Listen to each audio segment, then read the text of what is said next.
ಶಿಕ್ಷಣ ಇದ್ದು ಹೋದ್ರೆ ಭಾರಿ ಕಷ್ಟ. ಅದಕ್ಕೆ ಸ್ವಾಭಿಮಾನ ಬರಬೇಕಲ್ಲ.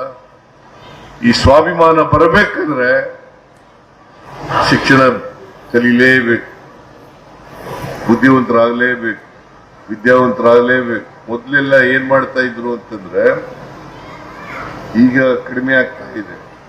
ಮೊದಲು ಒಬ್ಬ ವ್ಯಕ್ತಿಯ ಮೆರಿಟ್ ನ ಮಾಡ್ಬೇಕಾದ್ರೆ ಜಾತಿ ಮೇಲೆ ಮಾಡ್ತಾ ಇದ್ರು.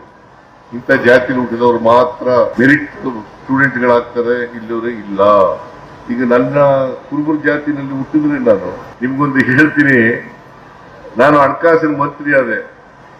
ಹಣಕಾಸಿನ ಮಂತ್ರಿ ಆದ್ಮೇಲೆ ಗೊತ್ತಾಯ್ತಲ್ಲ, ಸಿದ್ದರಾಮಯ್ಯನಿಗೆ 100 ಕುರಿ ಲೆಕ್ಕ ಹಾಕಕ್ ಬರಲ್ಲ. ಹಣಕಾಸಿನ ಈ ರಾಜ್ಯದ ಹಣಕಾಸನ್ನ ನಿಭಾಯಿಸ್ಲಿಕ್ಕೆ ಸಾಧ್ಯನಾ ಅಂತೇಳಿ ಲಂಕೇಶ್ ಪತ್ರಿಕೆಯಲ್ಲಿ ಬರೆದ್ರು. ಲಂಕೇಶ್ ಪತ್ರಿಕೆಯಲ್ಲಿ ನಾನು ಈ ರಾಜ್ಯದಲ್ಲಿ 16 ಬಜೆಟ್ ಅನ್ನ ಮಾಡಿದ್ದೆ. ಅದನ್ನೇ ಚಾಲೆಂಜ್ ಆಗಿ ತಗೊಂಡೆ ನಾನು. ಯಾಕಾಗಲ್ಲ ಕುರುಬರ ಕೈಲಿ ಅಂತ ಹೇಳಿ ಚಾಲೆಂಜ್ ತಗೊಂಡು ಹಣಕಾಸಿನ ಮಂತ್ರಿಯಾಗಿ 16 ಬಜೆಟ್ಗಳನ್ನ ಮಂಡಿಸಿದ್ದೇನೆ. ಅದರಿಂದ ಮೆರಿಟ್ ಇದೆಯಲ್ಲ, ಪ್ರತಿಭೆ ಇದೆಯಲ್ಲ, ಅದು ಯಾರಪ್ಪನ ಮನೆ ಸೋತಲ್ಲ.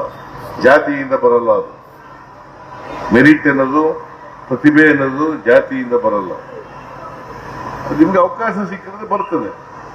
ಅವಕಾಶ ಸಿಕ್ಕಿದ್ರೆ ಬಾಬಾ ಸಾಹೇಬ್ ಅಂಬೇಡ್ಕರ್ ಅವರು ಬಹುಶಃ ಈ ದೇಶ ಕಂಡಂತ ಮಹಾನ್ ಜ್ಞಾನಿ. ಏಕಾಂಗಾಯ್ತು ಯಾವ ಜಾತಿ ಹುಟ್ಟಿದ್ದವರು? ಅಸ್ಪೃಶ್ಯ ಜಾತಿಯಲ್ಲಿ ಹುಟ್ಟಿದ್ರು. ಹೆಂಗೆ ಅವನು ದೊಡ್ಡ ಜ್ಞಾನಿ ಆಗ್ಬೇಕಾದ್ರೆ, ಮೇರು ವ್ಯಕ್ತಿ ಆಗ್ಬೇಕಾದ್ರೆ ಸಾಧ್ಯ ಆಯ್ತು? ಅದರಿಂದ ಯಾವ ಜಾತಿನಲ್ಲಿ ಹುಟ್ಟಿದೀವಿ ಅನ್ನೋದು ಬಹಳ ಮುಖ್ಯ ಅಲ್ಲ, ನಮ್ಗೆ ಹೆಂಗೆ ಅವಕಾಶ ಸಿಕ್ತು ಅನ್ನೋದು ಬಹಳ ಮುಖ್ಯ. ನಿಮ್ಗೆ ವಿದ್ಯೆ ಕಲಿತಕ್ಕಂಥ ಅವಕಾಶನೇ ಸಿಕ್ಕದೆ ಹೋದ್ರೆ ನೀವು ಮೇಲಕ್ಕೆ ಬರೋಕೆ ಸಾಧ್ಯನೇ ಆಗಲಿ. ಅದಕ್ಕೆ ಎಲ್ರಿಗೂ ಸಮಾನ ಅವಕಾಶಗಳನ್ನು ಒದಗಿಸ್ಕೊಡ್ತಕ್ಕಂಥ ಸಂವಿಧಾನ. ಆಗ ದೇವರು ಕೂಡ ನಿಮ್ಗೆ ಸಹಾಯ ಮಾಡ್ತಾರೆ. ಹಿಂದೆ ಹೋದ್ರೆ ಈ ಸಮಾಜದಲ್ಲಿ ಬದಲಾವಣೆ ಮಾಡಲಿಕ್ಕೆ ಸಾಧ್ಯ ಇಲ್ಲ.